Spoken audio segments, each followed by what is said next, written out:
movie stars, her films watched by millions. Let's start from the beginning again, Jeff. Tell me everything you saw.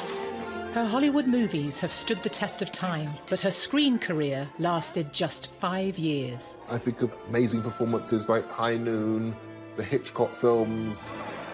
Grace had this brief and remarkable career. Grace Kelly projected onto the screen this kind of untouchable image, and at the same time, she's available. Tabloid rumours pursued Grace Kelly throughout her life.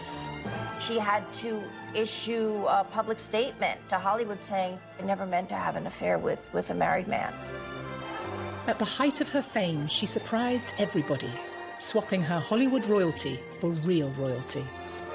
Now, by civil authority and by the church, Prince Rainier and his film star bride have been pronounced man and wife. When the wedding did come, it really was an unparalleled event in terms of glamour and significance. Her star quality transformed the fortunes of Monaco, the tiny principality on the French Riviera. A picture queen greets her new subjects and is greeted by them in turn. But was Princess Grace the one role she didn't enjoy playing? She did not really understand exactly how much of a bubble you live in, like Diana did not, like Meghan Markle did not. Princess Grace gave Diana a piece of advice. Don't worry, dear. It'll only get worse. And of course it did. What's the truth behind the rumours? As well as an heir, did Prince Rainier demand a dowry payment from Grace? Grace had to show up with not only her glamour and her cachet, but with her checkbook.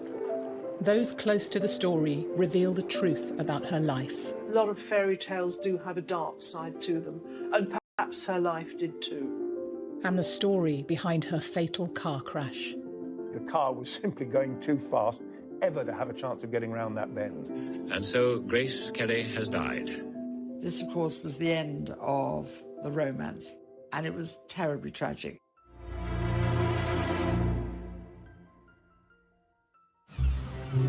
In 1956, the tiny Principality of Monaco was to have a new princess, and the world's media went wild. When news broke that Grace Kelly was to marry this European prince to become a bona fide princess, I think Hollywood was enchanted. It was one of the first truly global media events. The bride drives with her father through the streets on her way to the Cathedral of St. Nicholas. An estimated 30 million people tuned in to watch them. Some of this wedding footage is newly unearthed. It's thought it's not been seen for years. It turns out to be one of the royal spectaculars of the mid-20th century. 600 people in the Monaco Cathedral, a lot of Hollywood greats there, Ava Gardner, Cary Grant, David Niven, Aristophanes Onassis is there. Hollywood just loved it. It was notable that MGM made Grace Kelly a present of the wedding dress. It was designed by a Hollywood designer, Helen Rose, with a huge amount of work and a huge amount of fabric. Now, by civil authority and by the church, Prince Rainier and his film star bride have been pronounced man and wife. Grace was just 26 when she stepped down from Hollywood to marry her very own Prince Charming. Rainier had taken the throne 7 years previously, but the Grimaldi royal family had ruled for 700 years. It's easy to think of the marriage to Rainier as this attractive fairy tale package, but actually it was a monumental decision. She left the country of her birth, where her family lived, in order to marry this man. And it's an incredibly strong and brave decision to make. An international playground, this coastline along the blue Mediterranean has become the mecca for those who have been captivated by its charm. Monaco, a glamorous destination for the world's elite. Smaller than New York's Central Park, it's one of the most densely populated sovereign states in the world. Monaco had no income tax. Its principal revenue came from Monte Carlo's famed gambling casino. The income more than covered the tiny country's needs. It nestles between the Mediterranean and France. Monaco is a country in its own right. It's defended by the French government militarily, but for that to continue, there had to be an heir. from the reigning prince. There was this clause that if he didn't have an heir, then Monaco would go to the French Republic. The actress was now Her Serene Highness Princess of Monaco. But before her marriage, she'd been the Queen of Pictures and ahead of her time. We've seen with Meghan Markle how difficult it is for somebody from Hollywood to adapt to a country in Europe. But if you can imagine going back all those years to somebody who was one of the biggest names in Hollywood, moving to a tiny principality where she was the member of a royal family that literally lived in a bubble, it must have been quite extraordinary. He joins Paramount Pictures president Barney Balaban and Mrs. Balaban. Hollywood in the 1950s was in its heyday. Run by the big studios, it sold a glamorous dream as it churned out pictures for the silver screen full of beauty and style. Grace's was not the usual showbiz rags to riches story. She was from a wealthy family from Philadelphia. She'd modelled before being spotted on Broadway and landing her big break in the iconic genre-defining Western, High Noon. And will the bride and groom kindly step forward? Grace Kelly was cast as the wife of Gary Cooper in High Noon. And you look on the screen, you can see she's at least 20, 25 years younger than he is. Please, Will, if you just tell me what this is all about. What Grace Kelly embodies with that Puritan look, the bonnet on her head, that kind of Quaker cleanness, is the moral compass of the town itself. Rumours of on-set romances with her sometimes married leading men became commonplace in the tabloids. Hollywood tended to cast her opposite actors twice her age. Grace Kelly was the opposite of the image that she projected, and a lot of Hollywood wives were not happy with that, but she did what she wanted to do. In the 50s, women had to be pure and untarnished. Grace was a bit of a rebel, but took her craft seriously. Director Alfred Hitchcock would cement her in the public's consciousness forever as the cool, icy blonde. He liked the fact that Grace Kelly projected onto the screen this kind of untouchable image, and at the same time, she's available. Alfred Hitchcock would say, with a brunette and a redhead, you kind of expected explosions, you expected something to happen, but not with an icy blonde. They embodied suspense, which is what Hitchcock was all about. So Grace Kelly was his ideal. Hello. Hitchcock tested this theory in their first film together, the tightly wound thriller, Dial M for Murder. Hello. Grace gives an electrifying performance as an unfaithful wife who is stalked by a crook hired by her cuckolded husband. Hitchcock loved necks, and the rope around the neck was the ultimate thing, the strangulation. So in this scene, the guy throws her backwards in her negligee over the desk, strangling her on top of her. Basically, he's raping her, without doing it, to kill him. That's Hitchcock in a nutshell, and Grace knew exactly what he was doing. This is Hitchcock's most blatant statement about her as his muse. Despite her icy image and strict Catholic upbringing, the actress could happily banter away with the director. He used to try and shock her by telling bawdy jokes, and he loved how she responded. Famously, he said, "Do I shock you, Miss Kelly?" She said, "Oh no, I went to a girls' convent school, Mr. Hitchcock. I heard all those things by the time I was 13. Grace was always seen as this perfect 1950s lady. But deep down, she was a very independent and driven person. And, she wasn't afraid of having a sex life. She wasn't afraid of having affairs. She wasn't afraid of following her heart. Grace followed her heart during filming on Dial M for Murder and had an affair with her on-screen husband, Ray Milland. It put her fledgling career in jeopardy. She really messed up when she had an affair with him. She had to issue public statement to Hollywood saying, I never meant to have an affair with a married man. Growing up, Grace was said to have had a difficult relationship with her family. She defied her father to become an actress. He didn't see her as having any of the star quality that everybody else could see. Grace Kelly always had to prove something to her father. She was the third child of four. So it wasn't that Grace wasn't loved, but she maybe wasn't noticed. Intelligent and from a wealthy family, her background certainly drove her on to succeed. If her hard work with Hitchcock had boosted her career, her next film, the modest romance Country Girl, would be the making of it. Oh, no, not me, thank you. I'm just a girl from the country. The theater and the people in it have always been a complete mystery to me. In minimal makeup and unfashionable clothes, Grace was cast against her icy blonde type as the wife of an alcoholic singer played by Bing Crosby. When did you get these, Frank? Last night after you fell asleep. No more, Frank. It was rumoured they carried the relationship off-screen too. When we get to Boston, I'll get you some sleeping pills. Even in The Country Girl, playing in those incredibly dowdy clothes, Grace made it look good and classy. Whether you like it or not, Frank's weak. He's a leaner. And I happen to be the one he leans on.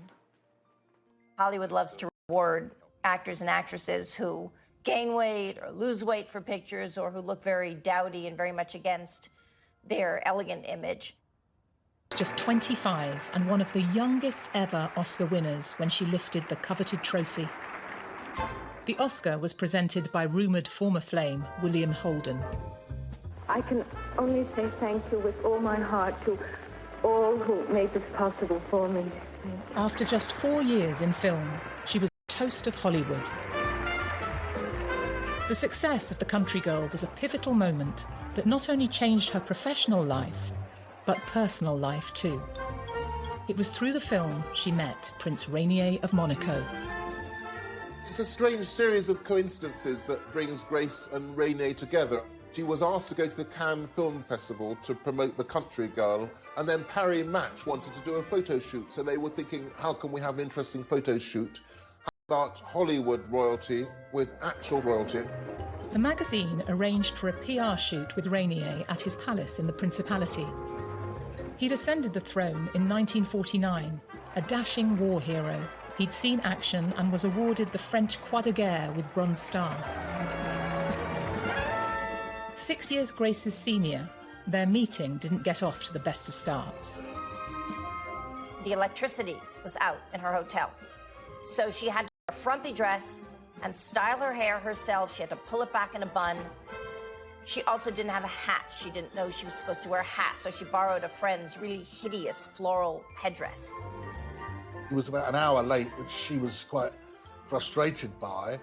But when he did turn up, he was extremely charming to her. He showed her around the Disney World-like palace that is Monte Carlo, and they did hit it off. He was educated at a number of British boarding schools, so he did have that kind of cosmopolitan and, of course, English-speaking background that again may have helped. She sent a thank you note to Rainier, and they began corresponding.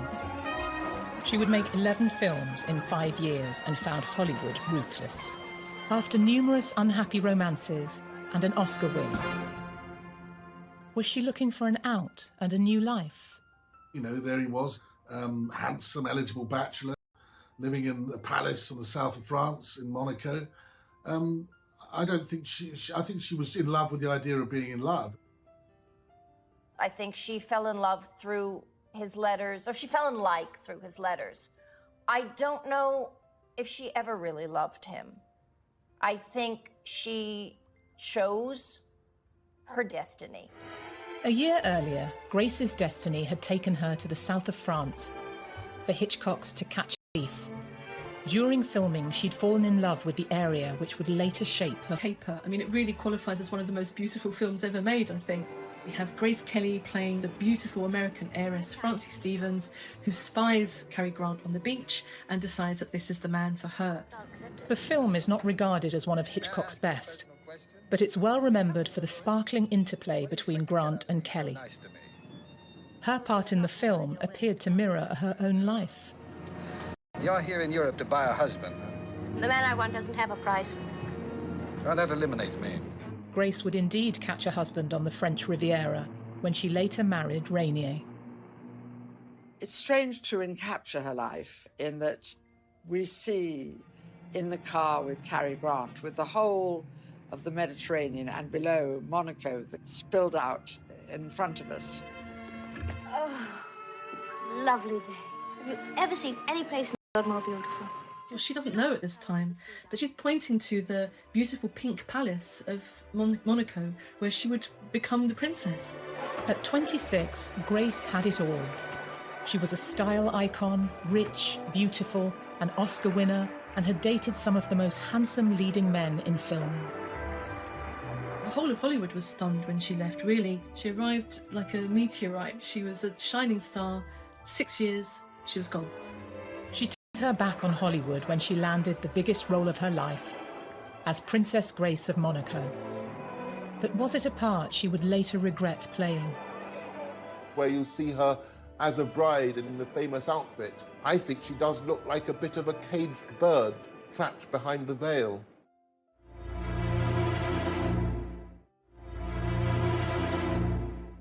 The Principality of Monaco, an independent state with its own rulers and its own laws. Monaco was already well known for attracting the jet set. An international playground, this coastline along the blue Mediterranean has become the Mecca for those who have been captivated by its charm. Its new ruler, Prince Rainier, was the only son. He'd become the direct heir on his 21st birthday. He now wanted to make his principality the ultimate paradise. Not just for millionaires, but wealthy tourists too. Cameras are not allowed to show the faces of gamblers in the casino. Greek shipping tycoon Aristotle Onassis was one of the principality's big players. It's often said that Mr. Onassis now controls Monte Carlo. Is that true? His headquarters for his ships and all that are here in Monte Carlo, but he never owned Monaco or anything like it. Is he friendly with Prince Rainier? Why, yes. It's rumoured the prince's friend hatched a plan to enhance Rainier's and the principality's fortunes.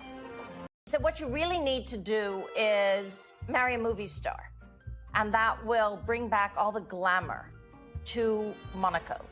So Onassis himself created a short list of actresses for Rainier to marry. Was Grace Kelly just one of a number of candidates in the mix? Screen goddess Marilyn Monroe, one of Grace's contemporaries, was supposedly on the shortlist but turned him down. Marilyn Monroe kept referring to Prince Rainier as Prince Reindeer. Whether she did it because she was playing dumb or whether she really did not want to give up a movie career, who knows? But she kept saying, well, I don't know if I want to marry Prince Reindeer. Rainier had been in a long affair which had broken up. He found it very, very difficult to sort of meet a woman on equal terms without being harassed and speculated about. It was rumoured Prince Rainier wanted a glamorous and rich wife for another reason too. There's a law in Monaco that if the prince dies without a male heir, Monaco becomes part of France. At their first meeting in Monaco in the spring, Rainier had been charmed by the beautiful, witty and successful Grace Kelly. Around 8 months after their photo shoot, he set sail for America to meet her family. Within 3 days, he had proposed to Grace, and in that time, according to her sister, they fell very much in love. And then a press conference was told that the Prince of Monaco had chosen his princess, and his bride-to-be never looked lovelier. But behind the cameras, there was said to be a tough business deal Rainier wanted thrashed out. In line with royal custom, he allegedly wanted a large dowry. But to the American Kelly family, this seemed bizarre. Grace Kelly was expected to bring to the marriage not only her high-profile glamour, but also quite a large cash dowry, $2 million. When this was first put to Jack Kelly, her father, he said, my daughter Grace doesn't have to pay anyone to marry her. When Rainier came to visit him, he was like, hey, I'm the king of Philadelphia. You're in my kingdom now, mister. Grace was determined, despite her father's reservations. There was this sense, in a way, that this was the ultimate role. The information about the money remains unclear. Full financial details of any dowry have never been disclosed. But it's rumoured the wealthy actress may have stumped up some of the cash herself. Grace had to show up with not only her glamour and her cachet as an Oscar-winning. The people of Monaco received the news of Prince Rainier's engagement with joyful enthusiasm. After the wedding, this delightful actress will be known as Her Serene Highness, Princess of Monaco. With the marriage brokered, Grace was still under contract with the studio and had one more film to do, a musical. She was going out on a top note. Grace's final film was High Society, by which time she was engaged to Prince Rainier, and everyone really knew that this was the last film before her wedding. In the best tradition of Hollywood musicals, High Society combines witty and energetic songs with a feel-good storyline. In an echo of Grace Kelly's true-life romance with Prince Rainier, the film revolves around Bing Crosby's attempts to win her heart. I would like to talk to you. Rainier visited the set, as their own wedding was only weeks away. You lost a little weight, haven't you, Sam? She's very thin in High Society. It was a very stressful whirlwind time for her. I just want to know what you are doing here the day before my wedding.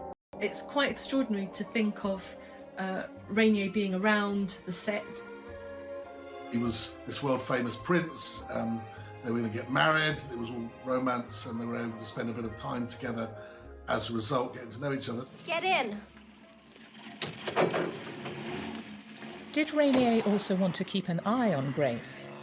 Her other co-star, Frank Sinatra, was a renowned womanizer, while Crosby was apparently an old flame, constantly wooing her in the movie with romantic ballads. While I give to you, and you give to me true love. Grace is on the yacht with Bing Crosby, and they're singing True Love. And I guess people were thinking that really is mirroring what's going on with her. And of course, it would have been wonderful fodder for the gossip columns. Miss Lord, would you please lift your chin? In a publicity coup for the studio, the actress wears Rainier's ring in the film. Hey, that's some rock you got there, Sam. Do you mind that yourself, George? It was a stunning emerald-cut diamond. It rapidly became one of the most famous engagement rings in the world. She was wearing this great gift from the man in her life while she was leaving her old world behind. Sort of couldn't write it in a fairy tale because nobody would believe it, but it did happen. But you're sensational.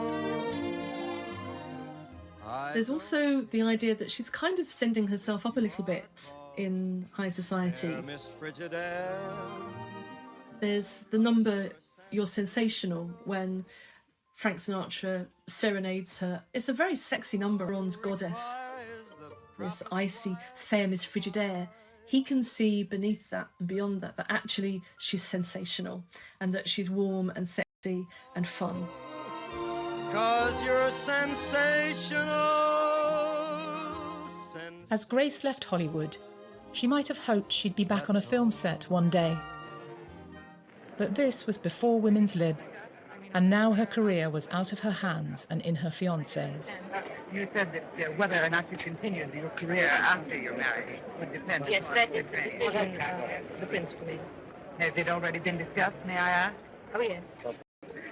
I think probably Rainier was controlling. He was older than Grace. He had come from that social background where girls were girls, decorative, and men ran everything.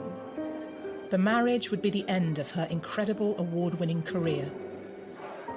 Within weeks, Grace was leaving her old life behind. It was an amazingly short period between the end of High Society and the time when she had to leave for Monaco, roughly a month. Grace and her family sailed to Monaco on an 8-day voyage. The move to Monaco is a very, very dramatic change in her life and slightly terrifying step. So she surrounds herself with lots and lots of activity. It's a very exciting thing, and I'm very, very happy. Of course, I'm a little sad to be leaving home, but I hope to be back quite often. Here was the princess coming into this amazing port in Monte Carlo, and it seemed everybody who lived in Monaco was out in the streets. It was the stuff of fairy tale. It made headlines around the world. The shot was picture perfect, but was the fairy tale real? Would Grace miss the old life she left behind? And would she soon come to tire of her new role?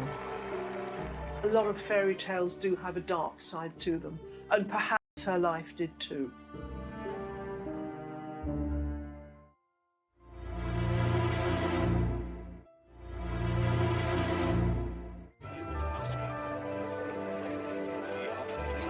In little more than 5 years, Grace Kelly had grown from obscurity on the New York stage to being a world-famous Oscar-winning movie star.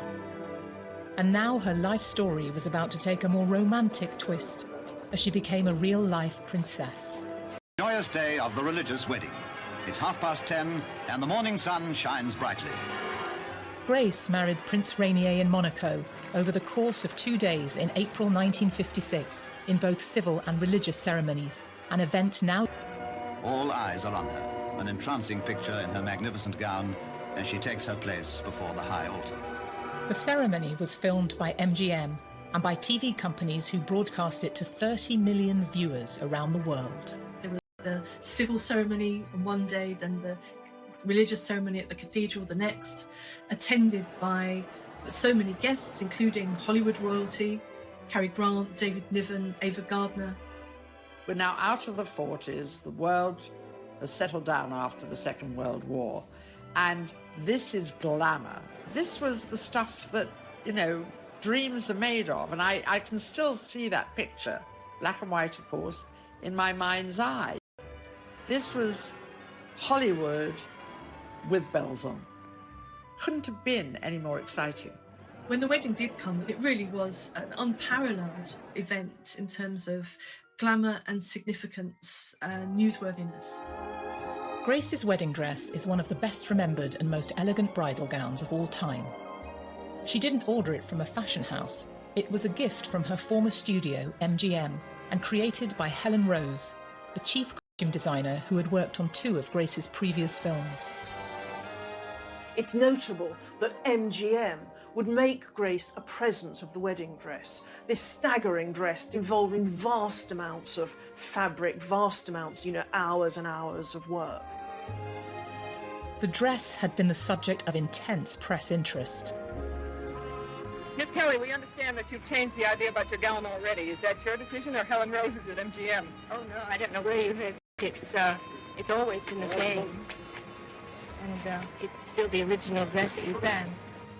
I understand it took 3 dozen seamstresses 3 weeks with an estimated cost back then of $7,200. Can you imagine how much it would cost today? It was the beginning of the iconic wedding dress that people dreamed about. Now, by civil authority and by the church, Prince Rainier and his film star bride have been pronounced man and wife. Princess Grace's wedding dress seems to have inspired bridal fashions for more than 6 decades. Many royal watchers believe that it influenced the design of Kate Middleton's wedding dress in 2011 for her marriage to Prince William. I was reporting for Catherine's wedding, the Duchess of Cambridge's dress, and as soon as I saw it, I thought, Princess Grace. I can see the similarity. I can see slightly the high collar, lots of lace, and sure with Catherine. You know, it's a very tight bond with your designer. So I wouldn't be surprised if she references Grace Kelly's dress. Wouldn't be surprised at all. Didn't possess. She wore this little sort of Juliet cap, beautifully embroidered and decorated, which again allowed a sight of that very beautiful face. Grace and Rainier had invited many VIP guests, such as the Aga Khan of India and the Greek shipping magnate Aristotle Onassis, who first came up with the idea of Rainier marrying a Hollywood star to raise the profile of Monaco. But the restrained European monarchs of the 1950s stayed away. It's said that Queen Elizabeth II in England said, no, I'm not going, far too many celebrities, far too many Hollywood types. Maybe they were slightly sniffy, and in fact later Grace became very, very friendly with the British royal family. But certainly they didn't seem to be rushing to Monaco. Yes, indeed, it certainly was a great day in the long history of the Principality. A great day for the loyal people of Monaco.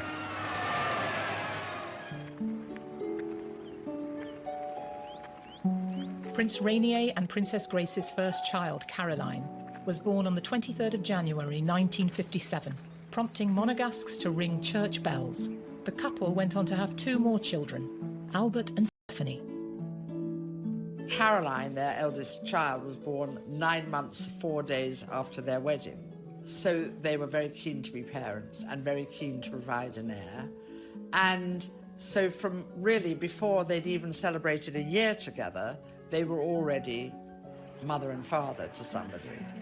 They then had to live every day, like all of us do, with the ups and downs of every day. At the moment, the little Principality is waiting for news of another birth of the palace.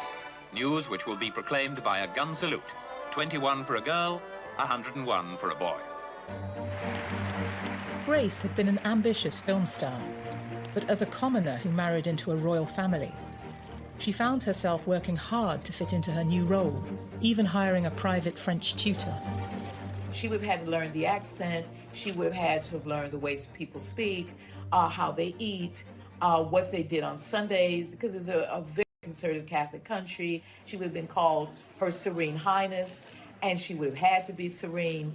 So all of that must have taken a toll on her. Whatever the stresses of her new royal life, Princess Grace continued to be a role model for generations to come.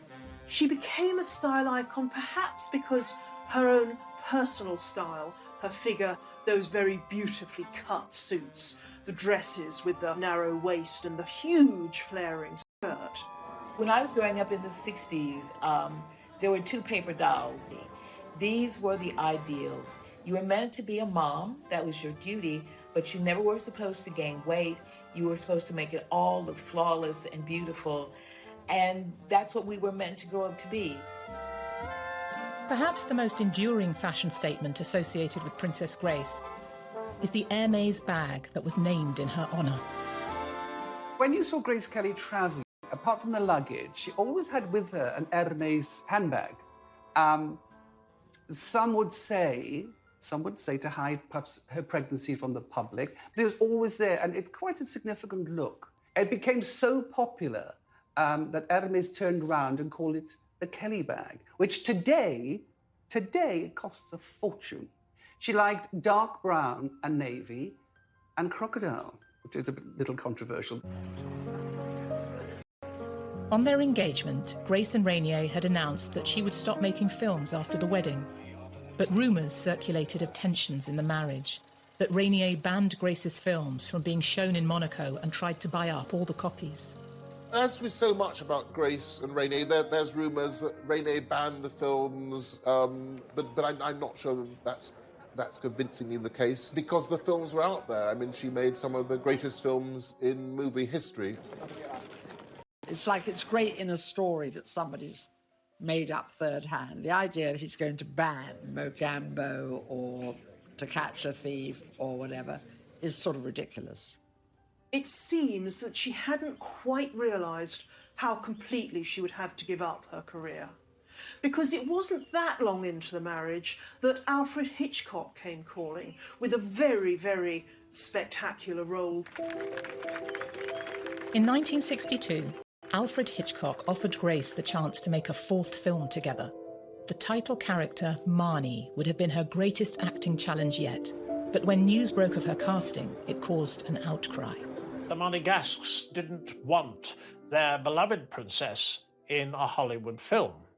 They certainly wouldn't have, I suspect, if they'd known that there was a rape scene in the film.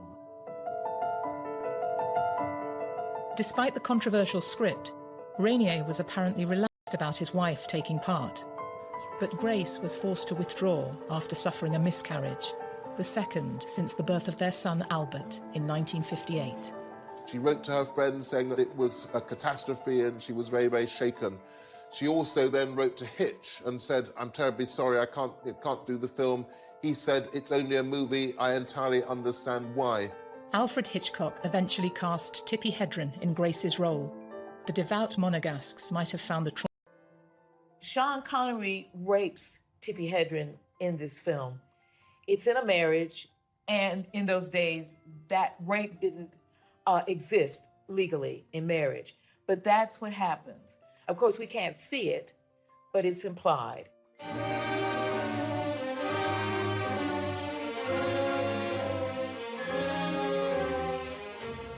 The day after that, she attempts to kill herself. So this is an incredibly dark and disturbing storyline. It's very hard to see Princess of Monaco playing that role. I'm sure Rainier didn't want Grace to take part in that. Biographers later contradicted the rumours that Rainier had effectively killed off Grace's acting career. I think it was a great source of sadness to Grace that she wasn't able to play Marnie. And I think that she then had to accept, really, that she wasn't going to go back to Hollywood and make Hollywood films again. Gossip was rife about Rainier's controlling nature, and the rumours about their relationship continued in the years ahead. There were rumors of various, what they used to call toy boys, and she had a flat in Paris, and there were all kinds of stuff about affairs and all of this.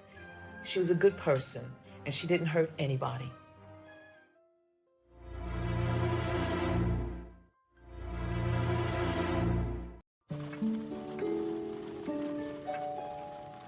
After turning down the role of Marnie in Alfred Hitchcock's 1962 film, Princess Grace never again returned to screen acting. She balanced her time as the wife of Prince Rainier, the mother of 3 children, and her various state duties. During the 1970s, she made tours of Europe and America, performing classics of literature to sell out audiences. Grace was continually looking for ways to express herself creatively, and she had hobbies. She created pressed flower arrangements, and these have actually been published in a book. And she also did poetry readings. Princess Grace gave a revealing interview to Desert Island Discs in 1981, admitting how much pleasure the readings were giving her. You've been giving poetry recitals? Yes, this is something I started a few years ago, and I've enjoyed it very much. It's been very pleasant, and it's something that I can do without being away from Monaco for any long period of time. People still realised that she had an innate talent and ability, and that they really wanted to still see her. And she was a great supporter of the arts, of ballet and the performing arts, in her role as a princess. In 1977, Grace's love of ballet gave her the opportunity to make a renowned Russian ballet school. The film you're going to see is about the children of Theatre Street in Leningrad. Grace had wanted to be a dancer in her teens, and ballet was still very close to her heart. This touching film was among the nominees for Best Documentary Feature at the 1978 Oscars. This is where all that effortless grace began. Only years of study and practice can make the ballet movements look unstudied and natural, and perfectly confident. Grace brought real prestige to the film, and is said to have donated her fee and a portion of the takings to support an Academy of Dance in Monaco, which still bears her name. Grace understood that she was privileged. She got that. And so she tried to use her privilege as best she could in helping children in particular, in being a patron of the arts. And I think in that she was a good person. She was never able to satisfy herself on the scale or anything remotely like the scale that she was used to in Hollywood. Grace's creative pursuits were often framed in the press as her desperate attempts to escape from a controlling husband. I think there's no question that there were undoubtedly ups and downs because she was trapped in a gilded cage by the very nature of the job. You could think of it as a gilded cage. I don't think her life was like that at all. And I think she was actually a very hard-working and professional person all her life. There were reports that Rainier and Grace endured a loveless marriage, and rumours that both were having affairs, which had been repeated in numerous books and tabloid articles. It's a shame in a way that if you're a famous and beautiful person, anytime you're photographed with somebody, it's assumed that you're being intimate with them. They're often just friendships. There were rumors of various, what they used to call toy boys, and she had a flat in in Paris, and there were all kinds of stuff about affairs and all of this. She was a good person, and she didn't hurt anybody. In her lifetime, Princess Grace was aware of all these unproven stories and felt powerless to stop them. She understood that public figures are subject to press speculation, but sometimes she pointed out the excesses of tabloid invention, as in this frank interview from 1982. You know, if you believe some of the things, I would have had at least 52 babies by now. For many years I was always expecting a baby, according to the press, or that my husband and I are constantly being divorced, which also is not the case. To put words in our mouths that are not true, or to quote us on things that we have never said, then I resent that. And unfortunately, there's very... It's thought that in the contract Grace signed with Rainier in 1956, she agreed that if their marriage should ever end, it would result in her losing access to their children. Divorce was an impossibility, because if she had divorced, the children would stay with her husband, that she wouldn't even necessarily have access to them, because they would be regarded as part of the Monaco's royal establishment. After a lifetime of facing down colourful tabloid stories, Princess Grace was a veteran of handling the press. In 1981, she read poetry at a gala event in London, in front of Prince Charles and Lady Diana Spencer. The charity concert at £50 ticket was in aid of the Royal Opera House, and one of the performers was Princess Grace of Monaco. She, of course, is very experienced at this sort of occasion. She also knows how to give a helping hand to a newcomer. This was Diana's first public event since her engagement, before the intimidating glare of paparazzi cameras. David Emanuel designed the dress she wore that night. I think it was possibly at that stage a bit too much for Diana, and Princess Grace gave Diana a piece of advice, and apparently, I quote, "Don't worry, dear, it'll only get worse." And of course it did. I think that Grace was a very maternal person. Her eldest daughter, Caroline, was close in age to Diana herself. Grace is still an actor, so she would have known intuition and instinctively what Diana needed to hear. Because Diana made some comment about the attention. It's really quite a moving set of footage to see this woman who knows exactly what's ahead of Diana, to meet her at this stage when Diana really has no idea what's ahead of her. She made the news, and when she didn't make the news, in her mind, the news was made up about her. She did not really understand exactly how much of a bubble you live in, like Diana did not, like Meghan Markle did not. Away from the rumours about her unhappy marriage, Princess Grace was also said to have faced health issues during her later years, especially migraines, possibly connected to her lifelong issue of poor eyesight. She also had a minor car crash.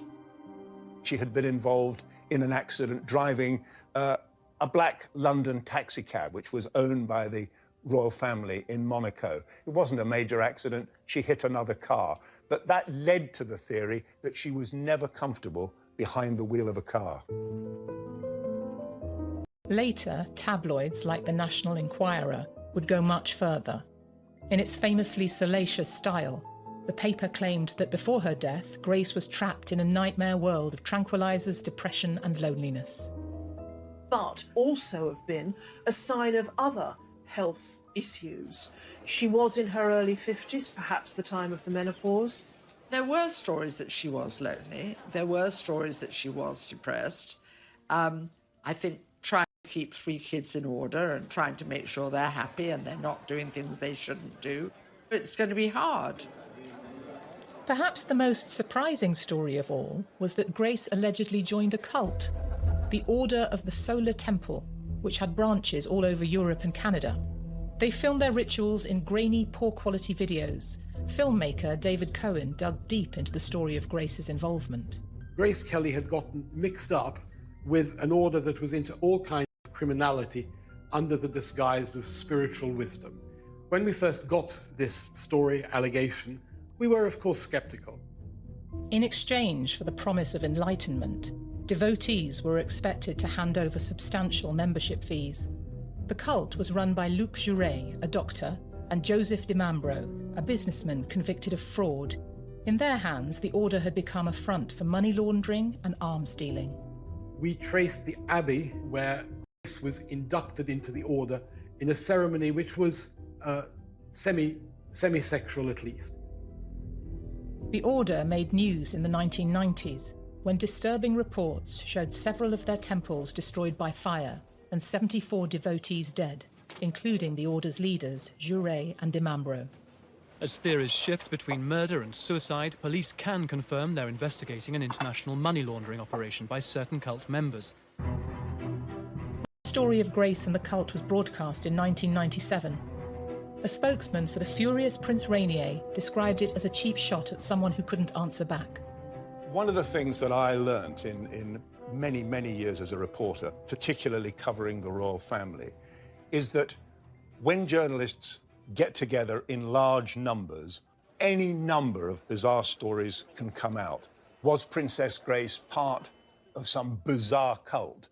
Personally, I would regard stories like that as most likely nonsense, most likely fabrications, but who knows? On the 13th of September 1982, Princess Grace and her daughter Stephanie set off to Monaco from their hilltop home in France. Grace had vowed not to drive again after her previous crash, but she took the wheel and followed a route that one of her movie characters had driven more than 25 years earlier. In Alfred Hitchcock's rousing thriller To Catch a Thief, Kelly gave a thrilling performance while also giving Cary Grant a scare. Slow down. And let them catch us? In the film, they'll down the hairpin bends for real to ensure that Stephanie made it onto a train back to school in Paris. She'd had accidents before, maybe didn't drive that frequently. It's very sad that she seems to have been driving the day of the terrible accident. So they go over the hill and it's catastrophic. As Princess Grace and her daughter Stephanie were rushed to hospital, a rumour mill of wild conspiracy theories was already running up to full speed. The mafia was supposed to run Monaco, so they did something to the brakes as a message to Rainier. It couldn't just be as simple as driver error, that there had to be some kind of meaning in it.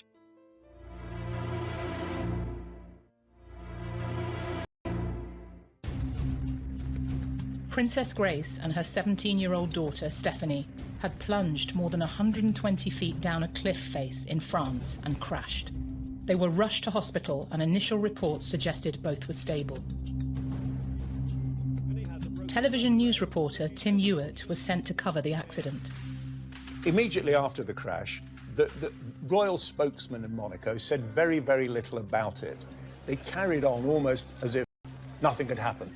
They did not want to cause panic or alarm, and royal press officers in that situation always steer a more cautious path. First, the opinion given not only to the public but to her family in the States was that while injured, she was expected to recover. It was confirmed that fortunately Stephanie was in a stable condition. Princess Stephanie has a broken vertebrae, but she's fully conscious, sitting up in bed and eating normally. If you look at the pictures of that car after the crash, it really is actually quite extraordinary that Stephanie survived. Locals waited desperately outside the palace for news about Grace. The day after the accident, the announcement came. Princess Grace of Monaco had died, aged 52. The palace spokeswoman in Monte Carlo said that when the princess died, her husband, Prince Rainier, and her 3 children were at her bedside. Well, Monaco was in a state of shock, a total state of shock. She was a hugely popular figure. This nation went into a complete state of mourning. She was beloved. Nobody could believe it was over. Her death has stunned the Principality. Business is closed out of respect. Everywhere flags flew at half-mast. Even the famous casino locked its doors until tomorrow. Princess Grace's funeral was broadcast around 100 million people. It captured the grief as hundreds in Monaco mourned the loss of Princess Grace. The Principality of Monaco has been in mourning since Princess Grace died on Tuesday, and today only the people who live here were allowed onto the streets around the royal palace to watch her funeral procession go by. It was a morning of intense emotion. The princess was an enormously popular figure. Her death come as a painful blow. Just as her wedding had been beamed round the world, of course, her funeral, those years later, was beamed round the world. This, of course, was the end of the romance, the end of the Cinderella effect, and it was terribly tragic. Whatever mystery may surround the death of Princess Grace is for the moment overshadowed by grief. Doing the job that I was doing, and I did for many, many years, you're frequently exposed to extremes of emotion, people in distress. I think that trip to Monaco was one of the more intense that I did, because there was genuinely there a quite extraordinary sense of grief. Many, many places that I went to and events that I reported on, I've forgotten, but not this one. Over 400 people attended the funeral at the same cathedral where she was married 26 years earlier. For Rainier, Grace had been absolutely the centre of both his private and his public life. So whatever difficulties there may have been in the marriage, I think it was a strong union. So I think he was pretty much, certainly at the time of her death, a broken man. The news reports from the day captured the family's heartbreak. As Rainier walked alongside his daughter Caroline and son Albert, they were caught in the full media glare, unable to hide their anguish. You only have to see the pictures to see how distressed the members of the family were. Prince Rainier was distraught. There were rumours that he would abdicate in favour of Albert, who was still, of course, quite young, because he couldn't go on without Grace. Princess Grace's global impact was clear to see. Family, royalty, celebrities, and people the world over were united in the loss. A number of her old friends from Hollywood came. Cary Grant, James Stewart gave the eulogy, saying that she was the nicest person he'd ever known. Grace's life of Hollywood stardom, royalty, and tragedy continued to play out even after her death. And apparently it was Princess Diana herself who was very insistent with the Buckingham Palace establishment that she should be allowed to go. Diana herself was to die in a car crash 15 years after Princess Grace. Of course, one of the most tragic elements of the funeral is that Stephanie was still in hospital, not able to attend her own mother's funeral.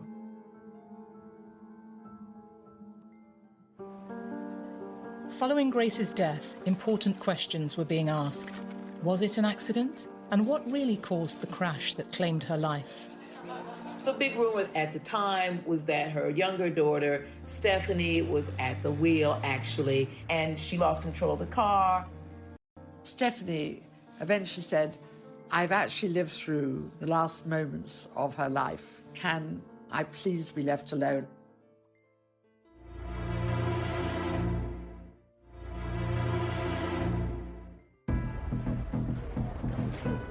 Following the death of Princess Grace, Monaco was in mourning. But immediately, questions were being asked about what caused the accident that claimed her life, and speculation spiraled. When someone that famous dies young and that suddenly, there's almost a feeling, as with the death of Princess Diana or of James Dean, both also car crashes, that it couldn't just be as simple as driver error. Oh, there were all sorts of rumors, like, the mafia was supposed to run Monaco, so they did something to the brakes. And then the kind of cult she was supposed to have been a part of, and she was going to blow the whistle on them, and so they took care of her, stuff like that. The palace insisted brake failure had caused the crash, but questions were asked as to why Grace was driving at all. Rainier did not want Grace to drive, not just then, but for a long time before that, because she had terrible eyesight and wouldn't wear her glasses, and because she'd been having these debilitating headaches, and because he knew she didn't like driving.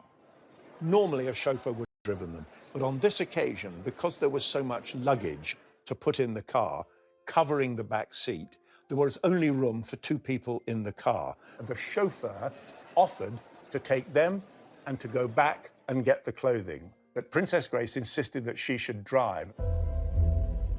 There were rumours that Grace's daughter Stephanie was driving at the time of the accident. The big rumor that actually survived at the time was that her younger daughter, Stephanie, was at the wheel, actually, and she lost control of the car, but she was underage, and so they covered it up. The suggestion that Stephanie was driving came out very quickly after the crash, because when the car landed on its roof, the first people to get there to help saw Stephanie emerging from the driver's door of the car. However, a witness came forward confirming he saw... To anyone about the accident. She didn't want to talk to the press. She didn't want to discuss it. It's an incredible trauma to go through, to have your mother beside you, and she was blamed for it.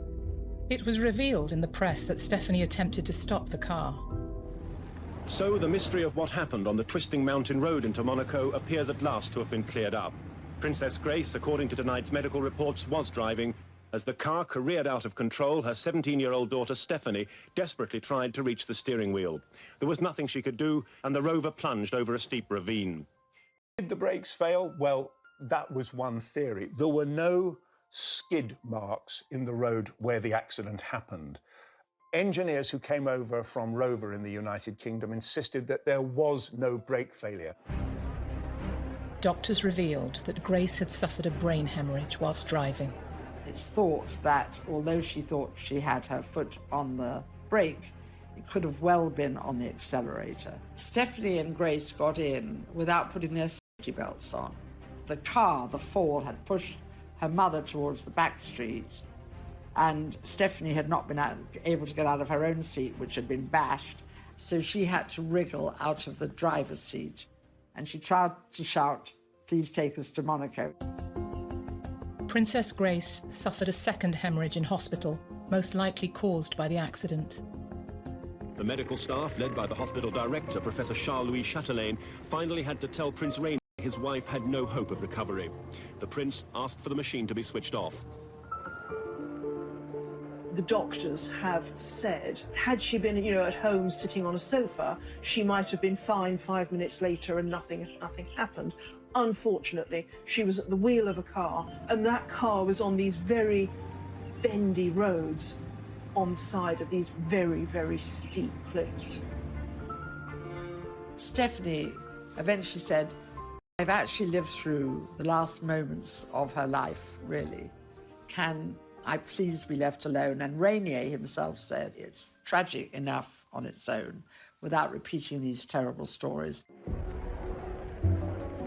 After losing his beloved wife of 26 years, Prince Rainier never remarried. After the funeral, Rainier was really not to be seen, and he lived on over 20 years more as a widower. Prince Rainier died aged 81. He was buried next to his late wife in the Grimaldi royal family vault. Grace Kelly embraced her role as princess, but could never escape the goldfish bowl she existed in, fueled by her Hollywood fame. Her movie career, all Hollywood actresses. She's absolutely continued to be a legend. Her star power has never diminished. In a sense, an awful sense, her terrifying death actually just gave another element to her legend. She had an extraordinary life. She had the best of Hollywood. She had the best of royalty. And she actually contributed so much to the small country who will remember her forever. Her presence is felt everywhere, whether it's the Princess Grace Theatre or her patronage of the arts. And clearly, I think it's fair to say that her name will forever be associated with Monaco. Grace rarely gave interviews, but less than 3 months before her death, she spoke publicly. In the revealing conversation, she answered personal questions about her legacy. I would like to be remembered as trying to do my job well, of being understanding and kind. No, I'd like to be remembered as a decent human being. When we say that Princess Grace was the ultimate fairy tale heroine, perhaps we remember that fairy tales do have a darker side to them too. It does really seem as though she is someone for whom all the fairies aligned to give her all the gifts that, whether or not they gave her a perfectly happy life, gave her the kind of iconic status that lasts.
Arthur Gardner, Cary Grant, David Niven, Asoph Onassis is there. Hollywood just loved it. It was notable that MGM made Grace Kelly a present of the wedding dress. It was designed by a Hollywood designer, Helen Rose, with a huge amount of work and a huge amount of fabric. Now, by civil authority and by the church, Prince Rainier and his film star bride have been pronounced man and wife. Grace was just 26 when she stepped down from Hollywood to marry her very own Prince Charming. Rainier had taken the throne 7 years previously, but the Grimaldi royal family had ruled for 700 years. It's easy to think of the marriage to Rainier as this attractive fairy tale package, but actually it was a monumental